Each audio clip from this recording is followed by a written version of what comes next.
Isso aqui é o Glenn Greenwald, numa entrevista ao Flow, tá? E ele faz um ataque ao Caetano Veloso e a Paula Lavigne, de uma maneira profundamente escrota e desonesta, uma vez que ele era convidado frequente do apartamento lá do Caetano e da Paula, no Rio de Janeiro, no Leblon, quando era casado com o David Miranda, que é esse deputado falecido recentemente e marido do Glenn. E ele é tão sujo, esse sujeito, né, que ele faz esse tipo de coisa aqui, que é uma teoria conspiratória, assim.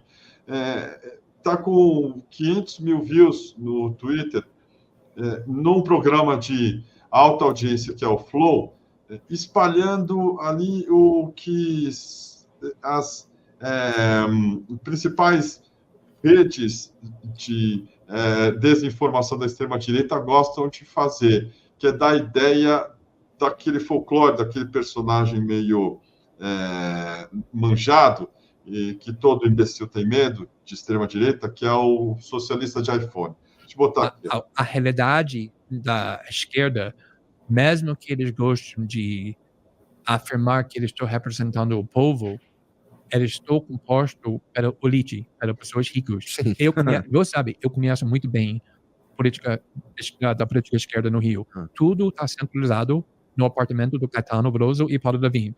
Não tem como de ganhar uma eleição no Rio sem ir lá. E você chega lá e é Caetano Veloso. Então, é um apartamento enorme, o duplex, que mora em cima é a família Marinho, que são donos do Império do Globo. Tem 50 servos que são invisíveis trabalhando atrás de uma parede. 50 servos invisíveis trabalhando atrás de uma parede, tá? Disse ele aqui sobre o apartamento do Caetano e da Paula Lavigne. Tem 2 ou 3 assistentes, assessores que só botam vinho na copa do Paulo Lavigne para sempre ter o Marconi, então... Serve maconha ou vinho? Piano, porra. Mas depois, no meio de tudo isso, celebridade chegando o tempo todo, eles falam muito sobre o que precisamos fazer para as comunidades, para as favelas. Eles não têm nada a ver. Eu lembro muito bem que uma vez David foi bem ofendido porque ele cresceu na Jacarezinho. A vida dele foi Jacarezinho, a família dele ainda mora na Jacarezinho. E o Paulo Lavigne estava discursando sobre a realidade da favela de uma forma completamente errada e David não conseguiu aceitar. E ele explodiu com raiva e foi muito desconfortável. Mas o problema é justamente isso. Ele estava onde? Onde aconteceu isso aí? No apartamento do Paulo Lavigne. Lá no apartamento. Foi antes, o primeiro campanha de David, e ele estava o candidato para vereador no Rio de Janeiro. Entendi. E ele ganhou, é a primeira vez que ele fez, mas ninguém pode ofender Paulo Lavigne dessa forma que você quer a primeira vez ter sucesso no político do pessoal. Mas David, sendo David, não conseguiu ouvir uma mulher que nunca pisa numa favela falando sobre a vida das favelas.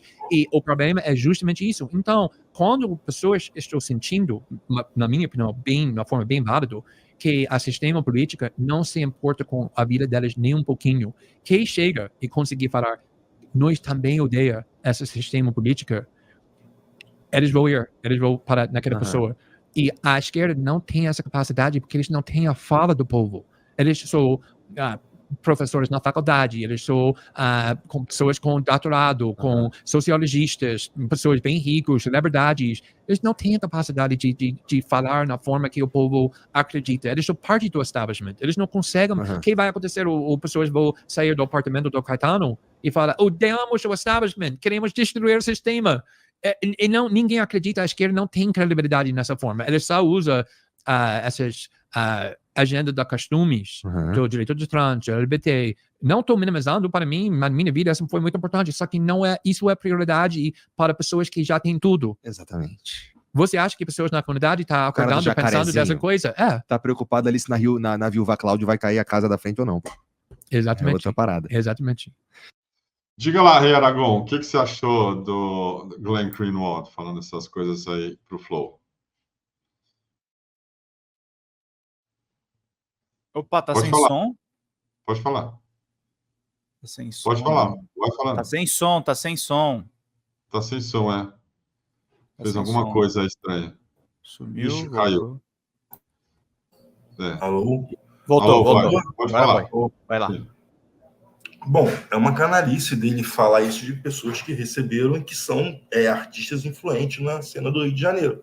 Uma outra coisa, dizer que a família do Caetano e da Paula Lavigne decidem quem vai ser eleito no Rio, não é verdade, senão a gente não estaria com Cláudio Castro, com Flávio Bolsonaro recebendo recorde de voto, não estaria com Carlos o próprio Bolsonaro. Eduardo Paes, e com uma Alerj e com uma Câmara do Rio completamente do Estado, completamente bolsonarista, principalmente no Rio de Janeiro.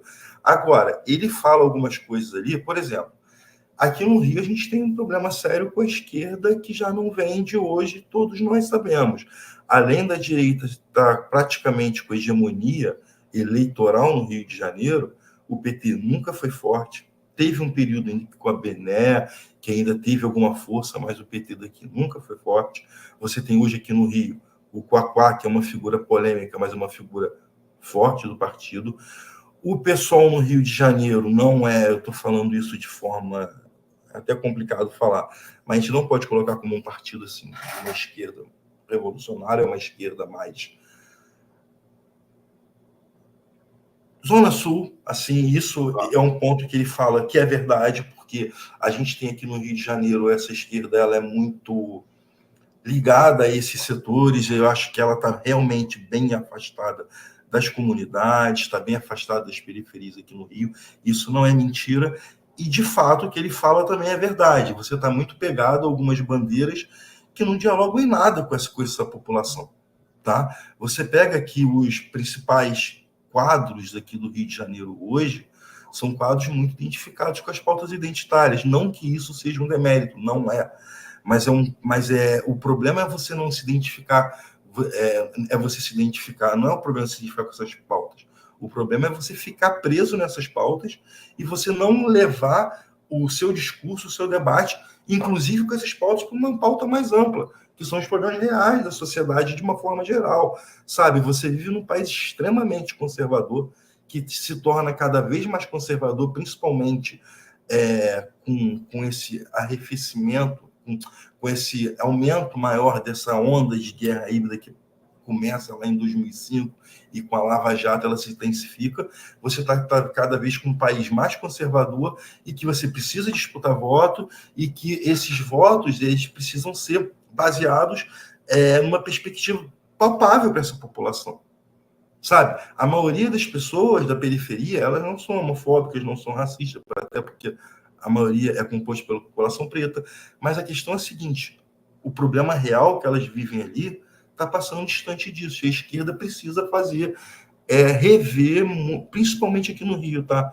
Essas posturas, sim, eu acho que ela precisa mais se aproximar das comunidades, porque as igrejas evangélicas estão tomando conta de tudo, as milícias estão tomando conta de tudo, você não tem abertura em alguns lugares para o próprio povo, os militantes dessa própria esquerda mais identitária entrar nas comunidades para dialogar. Então, eu acho que isso precisa ser revisto, sim. Agora, de forma geral, só para não parecer que eu estou relativizando o Gulen, o Gulen tem muita coisa a explicar. Hoje, o Gulen é um homem de extrema-direita.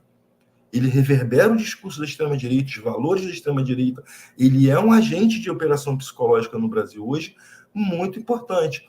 Para você ter uma ideia de como... Eu sou um caso, assim, na padaria, tomando um café, 2 pessoas comentando sobre o Gulen, 2 bolsonaristas.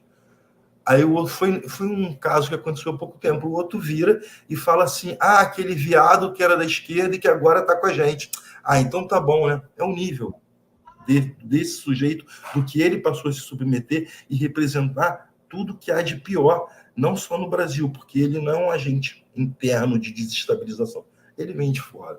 Ele tem uma agenda que vem de fora. O Tucker Carlson fazer lives do Leblon de frente para a praia para entrevistar Bolsonaro, entrevistar um bando de vagabundo aqui no Brasil, não é à toa, é dinheiro que foi investido.